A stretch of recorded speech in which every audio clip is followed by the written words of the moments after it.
और आइए सीधे आपको राज्यसभा लेकर चलते हैं। वक्फ संशोधन बिल को लेकर चर्चा जारी है। आम आदमी पार्टी के सांसद संजय सिंह अपनी बात रख रहे हैं। सत्य से परे सर, ये प्रभु श्री राम के मंदिर का ट्रस्ट, मैं इसका समर्थन करता हूं। नहीं, आप सर मैं इसका समर्थन कर रहा हूं। ये सब्जेक्ट नहीं है सर, समर्थन कर रहा हूं। सुन तो लीजिए, आप कहे से नहीं सुनूंगा।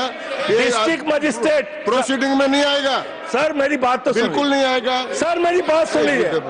घनश्याम जी प्लीज, चेयरमैन साहब, district magistrate of Ayodhya will be ex officio trustee who will be A practicing Hindu.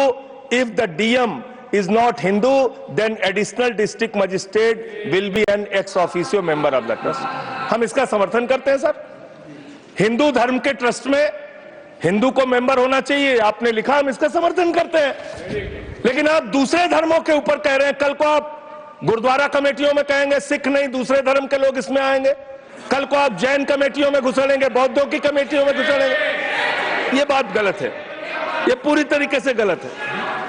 और आज पूरे देश को आप बताइए, मान्यवर, पूरे देश को आप बताइए, 2009 में आपने अपना घोषणा पत्र जारी किया था, मैनिफेस्टो। ये मैनिफेस्टो आपका लेके आया हूं, ये तो आपका डॉक्यूमेंट है, मेरे घर नहीं बना। इस मैनिफेस्टो में लिखा है इन्होंने कि 2009 के मैनिफेस्टो में लिखा है कि वक्फ की जमीनों पर जो अवैध कब्जे हुए हैं, के.आर. रहमान की कमेटी की रिपोर्ट के हिसाब से हम मुस्लिम धर्म गुरुओं के साथ बातचीत करके उसको खाली कराने का काम करेंगे। कितना दोहरा चरित्र आपका।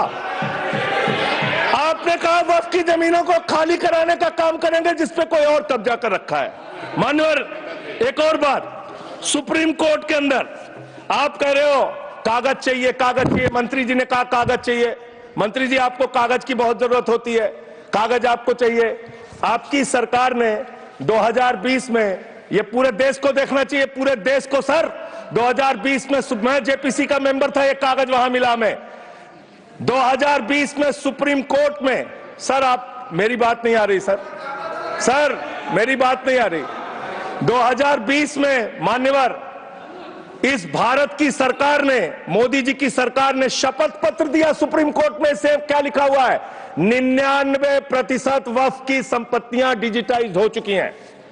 मुख्तार अब्बास नकवी साहब आपके मंत्री थे, उनका बयान है 100% वक्फ की संपत्तियां डिजिटाइज हो चुकी हैं। तो जब आप सारी संपत्तियां डिजिटाइज कर चुके हैं, सब कुछ ऑनलाइन कर चुके हैं वामसी पोर्टल में, सारे कागजात जांच चुके हैं, तो क्या आप फसाद कराने के लिए फिर से कागज मांग रहे हैं? फसाद कराने के लिए आप, फसाद कराने के लिए कागज मांग रहे हैं। आप फसाद कराने वाले हिंदू हैं, हम सौहार्द फैलाने वाले हिंदू हैं। यह बुनियादी फर्क है, यह बुनियादी फर्क है आप में। आप देश भर में फसाद, नफरत, लड़ाई झगड़ा कराने का काम करते हैं। मान्यवर, मैं अंत में आप लोगों से सिर्फ एक ही बात कहना चाहता हूं कि आज सच्चर कमेटी की रिपोर्ट की बात कही गई और कहा गया 12,000 करोड़ की आमदनी हो सकती थी। एक सुझाव मैं पूरे सदन की तरफ से इस सरकार को देना चाहता हूं।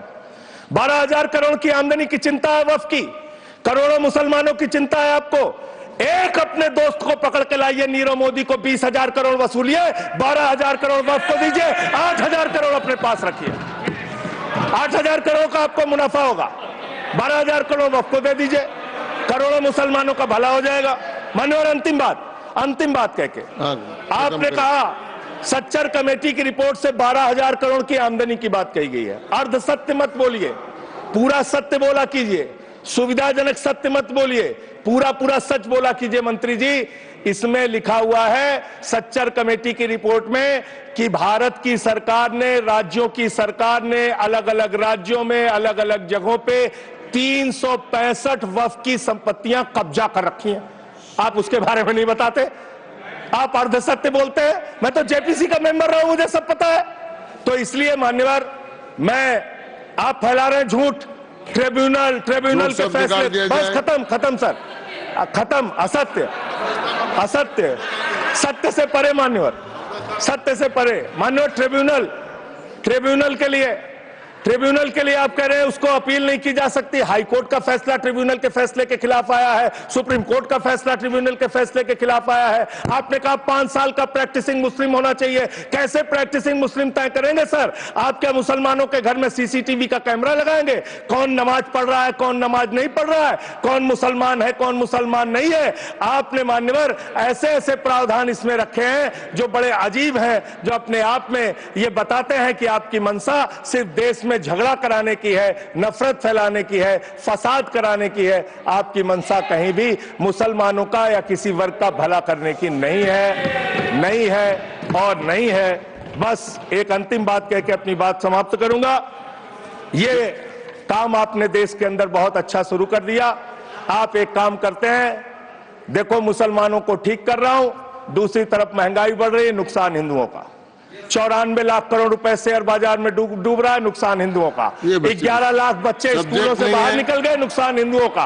तो मुसलमानों का को ठीक करने के नाम पर आप नुकसान देश के करोड़ों हिंदुओं का भी कर रहे हैं। इसलिए ये सब बातें करके देश में आप नफरत फैला के ये सब झगड़े फसाद के काम मत कीजिए।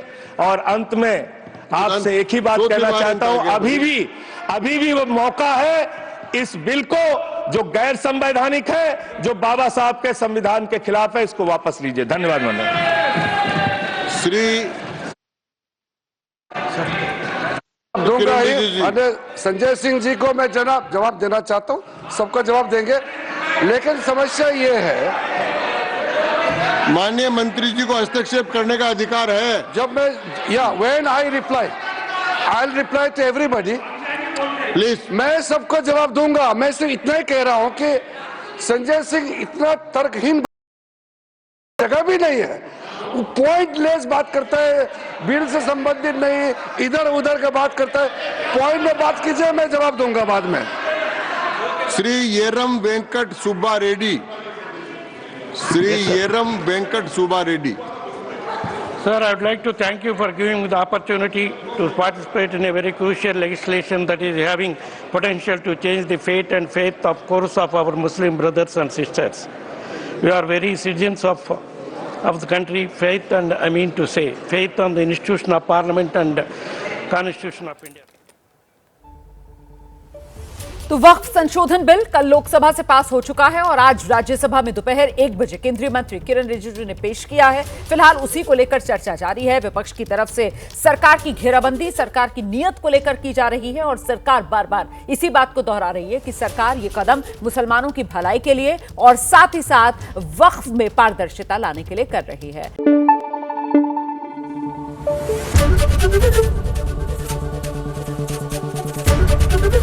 एबीपी न्यूज आपको रखे आगे।